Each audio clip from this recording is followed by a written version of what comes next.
देखिए दोस्तों, आज 10th क्लास का साइंस का पेपर हुआ है जो पीलीभीत कोड सी जे आया हुआ है। आइए आप लोगों को दिखाते हैं एमसीक्यूज। जैसे कि खंड आ है जिसका पहला क्वेश्चन है, किसी बिंब का अवतल दर्पण द्वारा बना आभासी सीधा बिंब से बड़ा पाया गया है तो बिंब की स्थिति क्या होनी चाहिए। तो ऑप्शन देखेंगे इसके। ए दे रखा है मुख्य फोकस तथा वक्रता केंद्र के बीच, ये तो ऑप्शन होगा नहीं। इसका वक्रता केंद्र पर क्या होता है, सेम बनता है, तो ये भी नहीं होगा।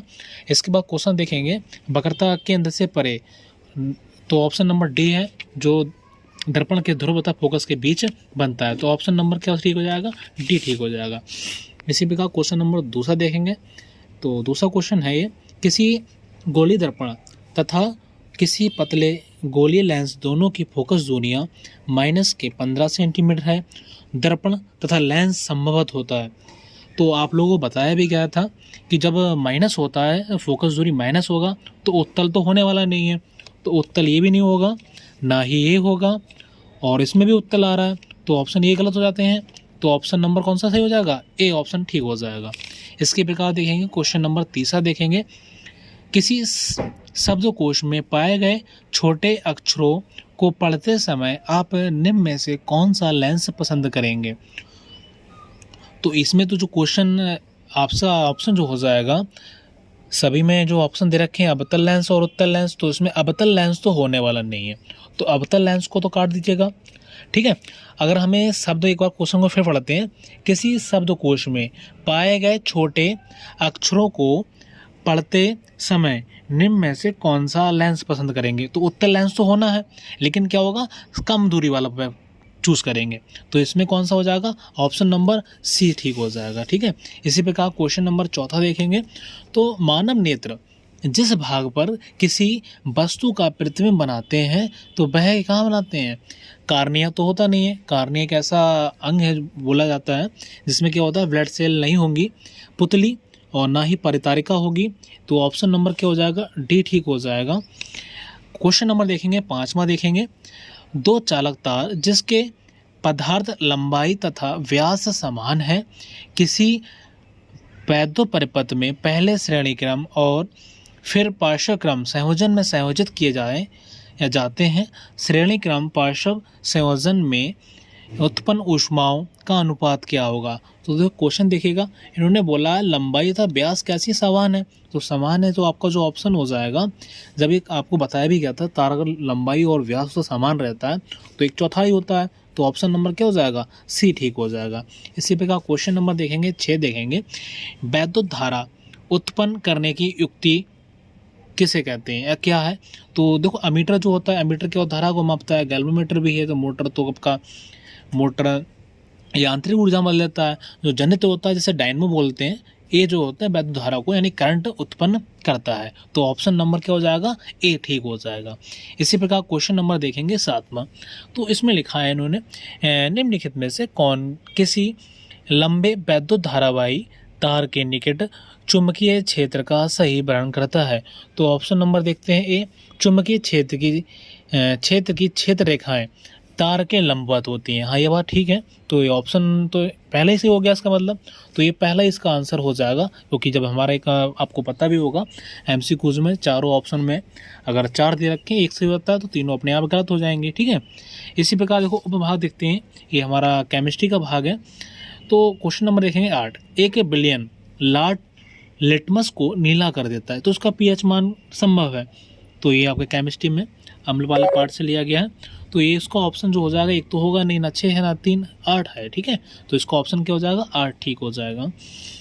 जिंक चूर्ण पर तनु सल्फ्यूरिक अम्ल की क्रिया से गैस निकलती है। तो देखो आप लोगों ने रिएक्शन करके भी देख लिया होगा, इसका ऑप्शन तो डी हो जाएगा, फिर भी आप लोगों को दिखाता हूँ। जेडाइन, ये क्या होता है, जिंक चूर्ण होता है, प्लस इसकी क्रिया क्या करते हैं, सल्फ्यूरिक अम्ल, क्या होता है, H2SO4। ठीक है, तो इसकी जब क्रिया करेंगे तो क्या बनेगा, देखिएगा, जिंक जो होगा वो क्या कर देगा, SO4 हो जाएगा और H2 को विस्थापित कर देता है, तो क्या निकल रहा है, H2 निकल रहा है, तो ऑप्शन नंबर क्या हो जाएगा, डी ठीक हो जाएगा। ठीक है, इसके बाद देखो क्वेश्चन नंबर देखते हैं 10 देखते हैं, एल्काइन का सामान्य सूत्र क्या है। तो एल्काइन का सामान्य सूत्र क्या है, तो ऑप्शन नंबर क्या हो जाएगा, सी ठीक हो जाएगा ये। ठीक है, इसके बाद देखो देखते हैं क्वेश्चन नंबर 11वां जो है एल्डिहाइड प्रैक्टिस करता है। तो एल्डिहाइड क्या होता है, CHO होता है। तो CHO देखो कहाँ मिल रहा है, OH है, ये तो होगा नहीं, यहाँ भी CHO नहीं है, यहाँ OH है, CHO एल्डिहाइड कहलाता है। इसके बाद देखिए क्वेश्चन नंबर देखेंगे 12वां देखेंगे, निम्न में से कौन सी धातु अम्लों में हाइड्रोजन की विस्थापित करती है। तो देखेंगे अभी देखो आपने निकाला क्वेश्चन नंबर 9 निकाला है, ध्यान दीजिएगा, ये इस पर ही आधारित है। जिंक चूर्ण पर तनु सल्फ्यूरिक अम्ल की क्रिया से गैस निकलती है, कौन सी निकल रही थी, हाइड्रोजन निकल रही थी। तो इन्होंने बोला हाइड्रोजन की विस्थापित कर देता है, कौन कर देता है, एक तो जिंक कर ही रहा है, और जिंक तो किसी में है, यहाँ है, वो Mg है, तो ए वाला ऑप्शन ठीक हो जाएगा। ठीक है, जैसे कि देखिए आपको बताएं कि जैसे कि यहाँ जिंक कर रहा है, तो यहाँ जिंक हो जाएगा, और ये क्या Mg है ही, तो ऑप्शन नंबर क्या ठीक हो जाएगा, ए ठीक हो जाएगा।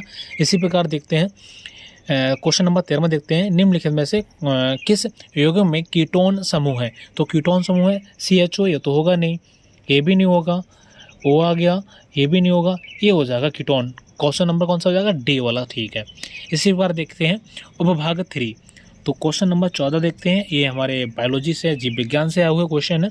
तो पहला क्वेश्चन है, मानव में निम्न में से कौन सा उत्सर्जन तंत्र से संबंधित है। उत्सर्जन से तो अमाशय क्या, पेट, ये तो भी नहीं होगा, प्लीहा भी नहीं होगा, हृदय भी नहीं होगा, और ये वक्र, तो हमारा ऑप्शन क्या हो जाएगा, डी ठीक हो जाएगा। श्वसन प्रक्रम के दौरान ग्लूकोज अणु का पायरुविक जो अणु में विखंडन होता है, तो जैसी बात है आपने पढ़ा भी होगा, जो इसका क्वेश्चन जो हो जाएगा यहाँ जो कोश का द्रव में हो जाएगा। ठीक है, ऑप्शन नंबर क्या हो जाएगा, बी ठीक हो जाएगा। जीवों में अपने कायिक भाग से नए जीव का निर्माण की क्षमता को क्या कहते हैं, तो क्या कहते हैं, पुनरुद्ध भवन कहते हैं। ऑप्शन नंबर क्या हो जाएगा, सी ठीक हो जाएगा। निम्न में से कौन बीज में परिवर्तित हो जाता है, तो बीज में कौन हो जाता है, बीजांड जो होता है वो बीज में बदल जाते हैं। इसी प्रकार क्वेश्चन नंबर देखेंगे 18वां देखेंगे, तो यहाँ लिखा है DNA का भाग जिसमें किसी प्रोटीन संश्लेषण के लिए सूचना होती है, क्या कहलाता है, उसे जीन कहते हैं।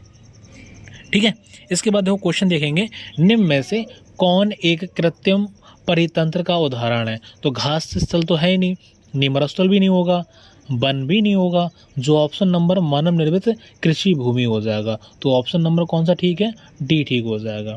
इसी प्रकार क्वेश्चन नंबर देखेंगे लास्ट MCQs 20 है, निम्न में से कौन पादप हार्मोन नहीं है। पादप हार्मोन नहीं है, पहले ढूंढ लो पादप हार्मोन कौन सी है, ऑक्सिन है, साइटोकाइनिन है, जेवलिन है, तो कहा थॉरक्सिन नहीं है। इसका ऑप्शन क्या हो जाएगा, सी ऑप्शन ठीक हो जाएगा। ठीक है, धन्यवाद दोस्तों।